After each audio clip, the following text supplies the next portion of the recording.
Bismillahirrahmanirrahim. Kali ini kita akan melanjutkan kuliah dengan topik cardiorespiratory arrest.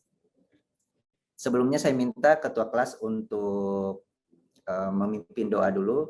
Kita akan membaca doa sebelum kita memulai perkuliahan kali ini. Saya persilahkan kepada ketua kelas. Baik dok, terima kasih atas kesempatan yang telah diberikan. Sebelum memulai materi, ada baiknya kita membaca doa terlebih dahulu. Subhanallah walhamdulillahi wa la ilaha illallah wallahu akbar.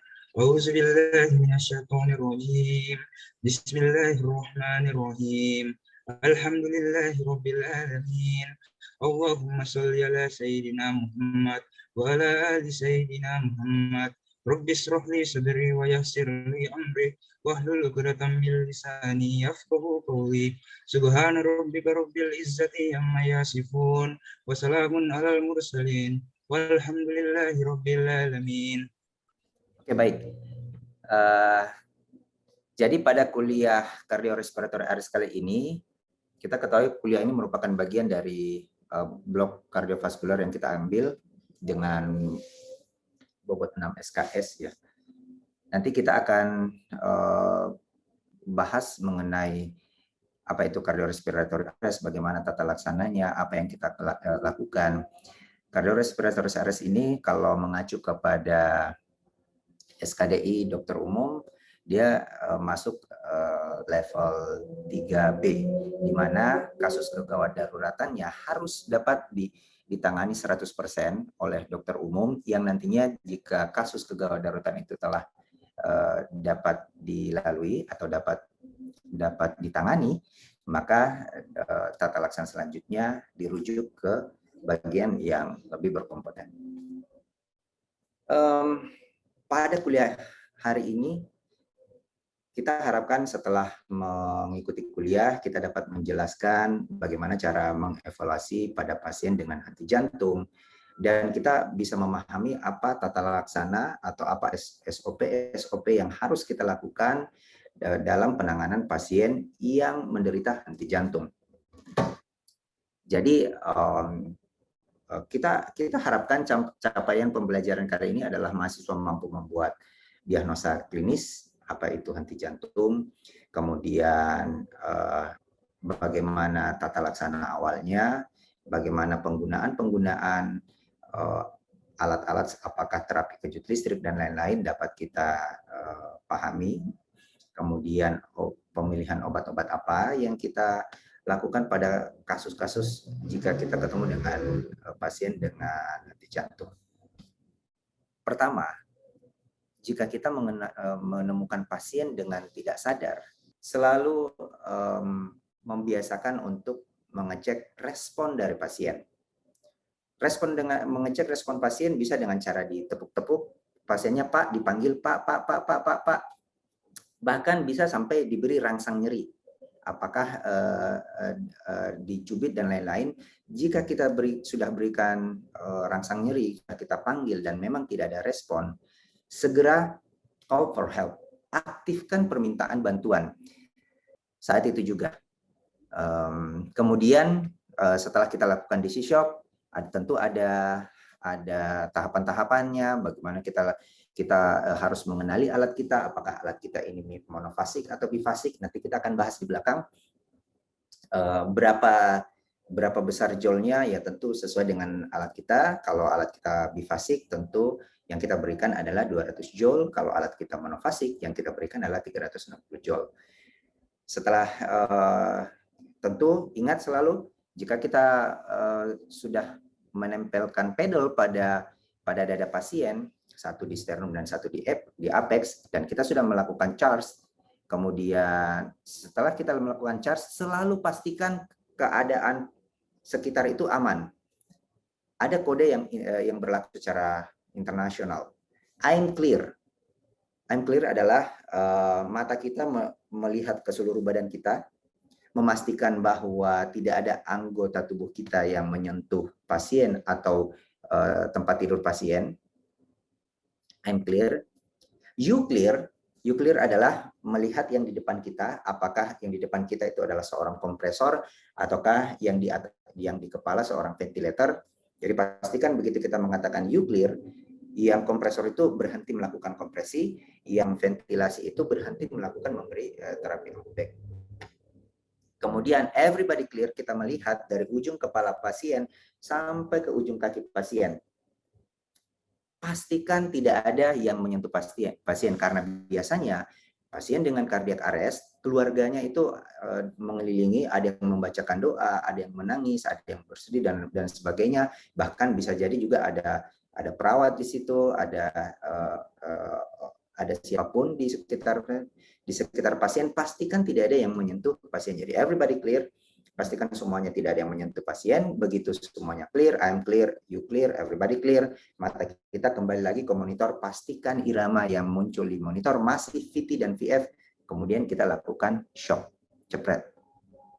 Setelah kita lakukan shock, jika tidak kembali, jika masih VT VF, lanjutkan CPR selama 2 menit. Dalam melakukan CPR 2 menit ini, teman yang lain di waktu yang bersamaan segera memasang IV lines jika IV line belum terpasang. Segera pasang infus jika infus belum terpasang. Ini saja kita ulang-ulang. Jadi kotak nomor 8 ulang lagi ke 5, 6, 7, 8. Begitu kita masuk ke kotak amiodaron yang harusnya dosis ketiga, jadi kalau kita di kotak nomor 8 untuk amiodaron dosis ketiga dan seterusnya tidak ada lagi, jadi amiodaron hanya masuk 2 kali saja, ya 300 yang pertama, 150 yang kedua. Jadi box yang di sini bisa kita abaikan amiodaron. Jadi kita hanya lakukan CPR saja 2 menit. Jadi nanti yang obat yang masuk, sisa epinefrin yang masuk setiap 4 menit. Gitu. Sampai kapan kita berhenti? Sampai kita mendapatkan indikasi untuk menghentikan resusitasi pada kasus VT-VF. Apa itu? 1. Jika kita temukan ROSC, Return of Spontaneous Circulation. Ada tanda-tanda nadinya tiba-tiba kita bisa raba, tekan darahnya bisa kita ukur, kemudian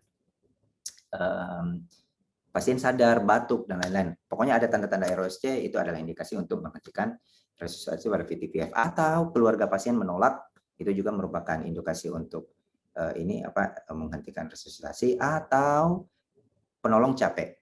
Ya, kalau penolong capek, kita tidak bisa melakukan CPR dengan optimal, itu juga merupakan indikasi untuk menghentikan resusitasi. Karena terutama pada masa pandemi ini, di mana kita melakukan resusitasi umumnya pakai hazmat, itu betul-betul menguras energi, dan ada lagi anjuran sebaiknya dalam memberikan resusitasi, terutama pada pasien-pasien yang terdiagnosa dengan COVID, setidaknya seminimal mungkin orang-orang yang terlibat. Ya tentu ini akan semakin menguras energi yang memberikan resusitasi. Itu dia. Sekarang kita ke ini yang non shockable. Bagaimana kalau kita mendapatkan yang non shockable? Non shockable adalah asitol atau PA. Jadi begitu kita melihat irama asistol atau PA di monitor, saya tidak bahas secara dalam apa itu VT-VF, asistol dan PA, karena itu kita sudah bahas di kuliah yang lain, ya, kuliah ECG. Nah, tapi secara singkat, asistol adalah garis lurus yang direkam oleh monitor yang menandakan ketiadaan aktivitas listrik jantung. Sementara PA adalah irama apapun yang bisa muncul dalam monitor, tetapi disertai dengan ketiadaan nadi. Apakah yang muncul adalah irama idioventrikular, ataukah yang muncul itu adalah junctional rhythm, ataukah yang muncul itu adalah irama phase, atau apapun itu, tapi disertai dengan ketiadaan nadi, itulah PA, pulsal electrical activity. Apa yang kita lakukan? Nah, pada asistol dan PA, begitu kita dapat menegakkan ini adalah asistol dan PA, segera lakukan CPR 2 menit, ada yang melakukan kompresi 30 kali dan ventilasi 2 kali. Pasang segera infus. Jika infus sudah terpasang, segera masukkan epinefrin. Di saat yang bersamaan juga teman yang lain memasang advance airway.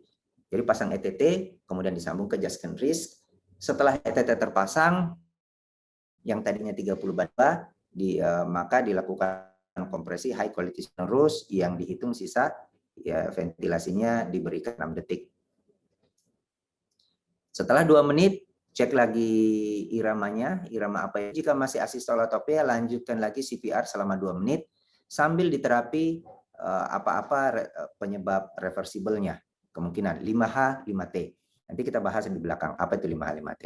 Setelah 2 menit, cek lagi irama. Jika masih VT-VF, lanjutkan lagi. Kemudian masukkan lagi epinefrin. Ini dilakukan CPR 2 setelah 2 menit, cek lagi irama, masih VT-VF, masih asistol atau PA, lanjutkan lagi CPR selama 2 menit. Ini saja terus-terus kita ulang-ulang. Jadi pada asistol dan PA yang kita berikan hanya epinefrin saja, hanya adrenalin saja yang kita berikan tiap 4 menit. Jadi pada siklus CPR 2 menit ini kita masukkan epinefrin, siklus 2 menit berikutnya tidak masuk, siklus 2 menit CPR berikutnya lagi masuk epinefrin, kemudian berikutnya tidak, begitu seterusnya. Sampai kita mendapatkan indikasi untuk menghentikan resusitasi.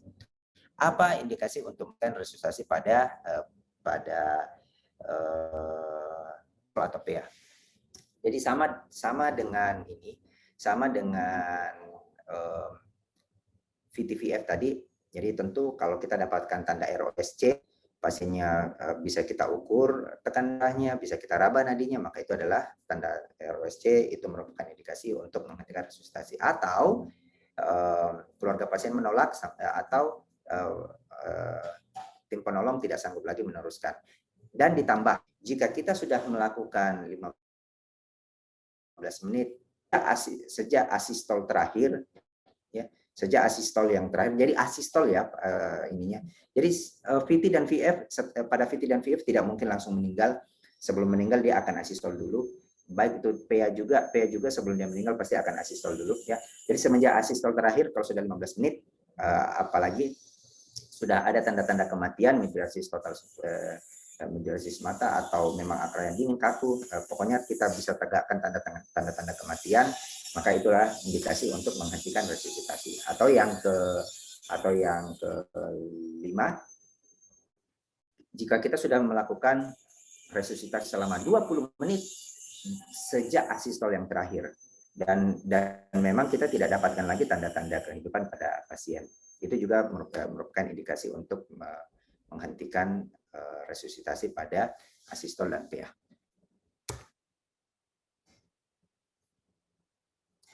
High quality CPR, inilah yang menentukan bahwa CPR yang kita lakukan itu berhasil atau tidak. High quality CPR itu harus ditekan dengan keras, dengan kedalaman setidaknya 5-6 cm, dengan kecepatan 100-120 kali per menit, dan harus ada recoiling dada secara sempurna.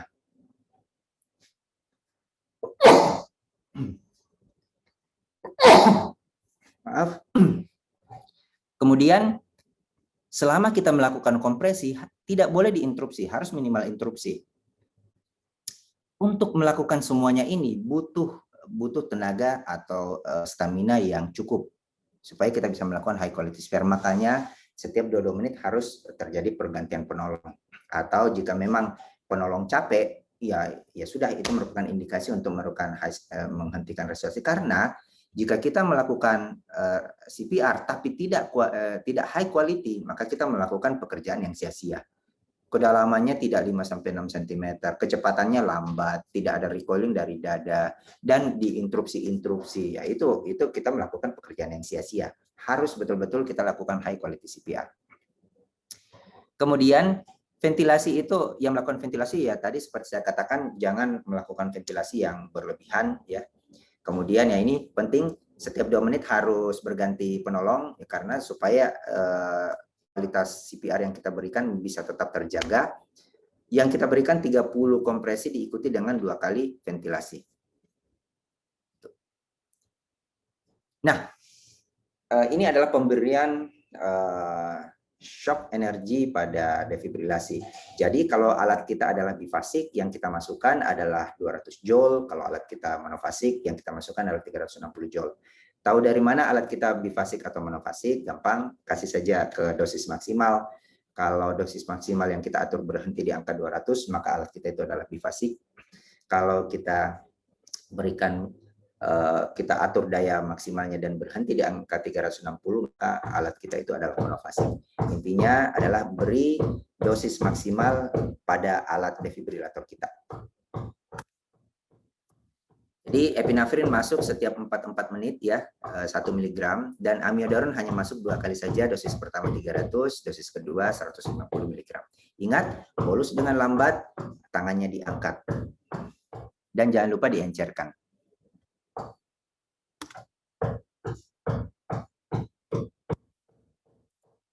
Jika kita sudah melakukan advance airway, jadi bukan lagi 30:2 ya, tapi kita sudah memberikan give one breath every 6 seconds atau 10 breath with continuous chest compression.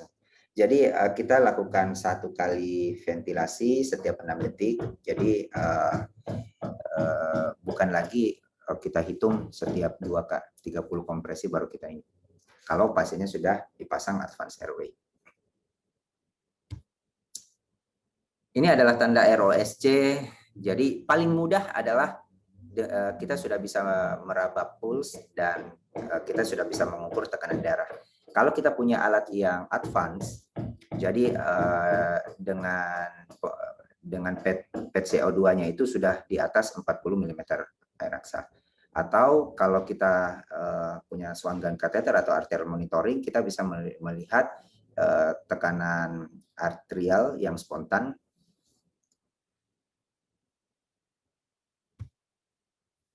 5H, 5T ini yang saya sampaikan tadi, ini penting dalam mengevaluasi pasien dan cardiac arrest. Kenapa? Karena kalau ada salah satu dari 10 ini kita tidak tangani, maka dia bisa kembali. Jadi mungkin kita ROSC, kita berhasil menangani pasien, tapi sudah itu kembali lagi. Kenapa bisa kembali? Karena ada yang kita tidak evaluasi di reversible cause-nya. 5H itu adalah hipovolemi, hipoksia, hidrogen ion, asipsis ini maksudnya, hipo atau hiperkalemi, dan hipotermia. Pastikan ini tidak ada. Kemudian 5T adalah tensi pneumotorak, tamponet jantung, toksin, trombosis pulmonal, trombosis koroner.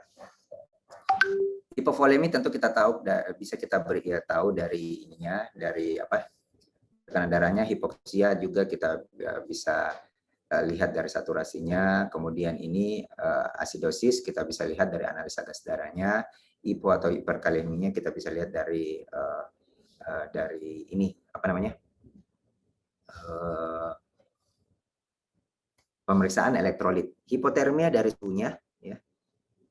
Kemudian tensi pneumotorak tentu bisa kita lihat dari pemeriksaan fisik ataupun fototorak. Kemudian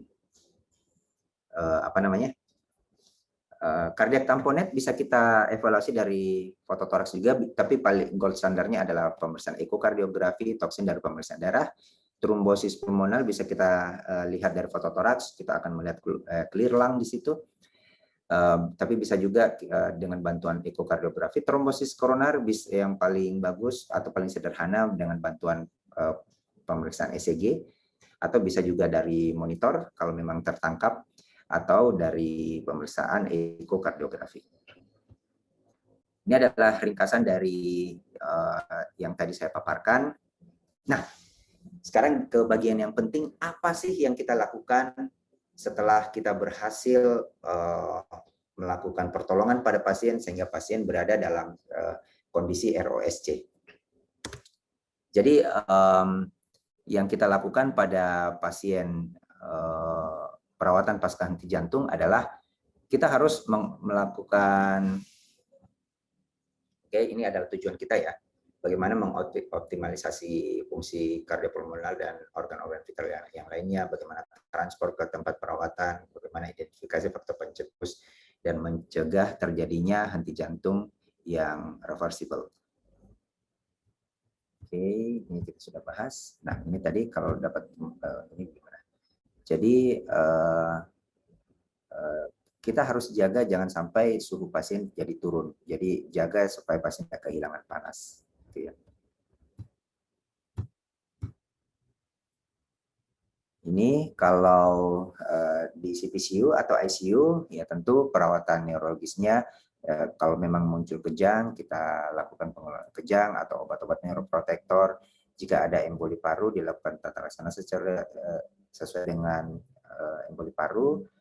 Pertimbangkan juga diberikan sedasi jika dibutuhkan, ya, atau intervensi perawatan kritis lain seperti gula darahnya bagaimana, steroidnya, hemofiltrasinya, apakah kita butuhkan pemeriksaan penunjang lain seperti CT scan dan lain. Oke, baik, kita di akhir kuliah.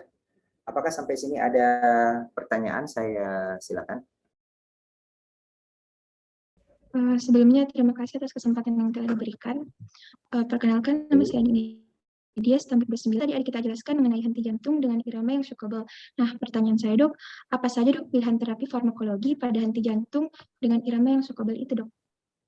Nah, per 2020 tepatnya memang ada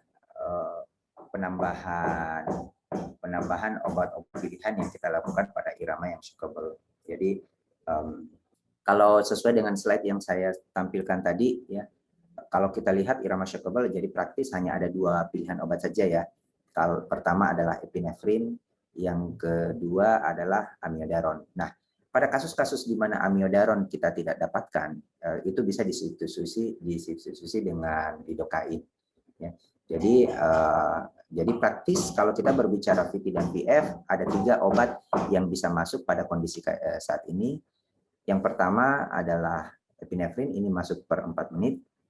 Yang kedua adalah amiodaron, ini masuk 2 kali saja. Dua kali saja. Yang pertama 300, yang kedua 150. Yang ketiga substitusi dari amiodaron, lidocain. Lidocain bisa masuk 1,5 miligram per kilogram berat badan per menit, ya. 1,5 miligram per kilogram berat badan, dan yang keduanya sisa 0,75 miligram per kilogram berat badan. Baik, pertanyaan yang bagus ada lagi. Apakah sudah menjawab? Oke, Dok, saya, Dok. Terima kasih, Dok, atas jawabannya, Dok. Ada lagi pertanyaan? Saya persilakan.